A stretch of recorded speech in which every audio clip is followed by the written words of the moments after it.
श्री गोपाळ कृष्ण भगवान की जय। लीळा नंबर 491। दायंबाला मृत्यू चुकवणेबद्दल निरूपण। सर्वज्ञांना सकाळचा पूजावसर झाल्यानंतर सर्वज्ञ आसनावर बसलेले होते तेव्हा दायंबा म्हणाले, जी काही सिद्ध पुरुष मृत्यू चुकवतात असे बोलले जाते ते खरे आहे का?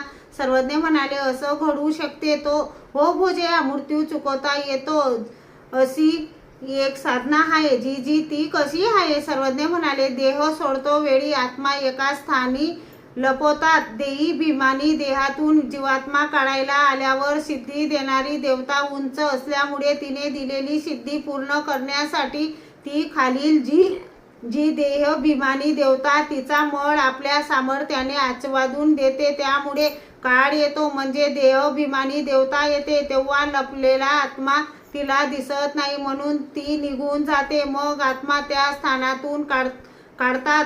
दायंबा म्हणाले, जी मग म्हातारपण येईल की? सर्वज्ञ म्हणाले, म्हातारपण येऊ नये यासाठी दुसरे एक साधन आहे। नाही जी म्हातारपण आल्यावर हा आत्मा कशानेही जाणार नाही, मग पोटात सुरी खुपसून घ्यावी असे वाटायला लागेल, मग मृत्यू चुकून काय करायचे? सर्वज्ञ गप्प होते। श्री गोपाळ कृष्ण भगवान की जय।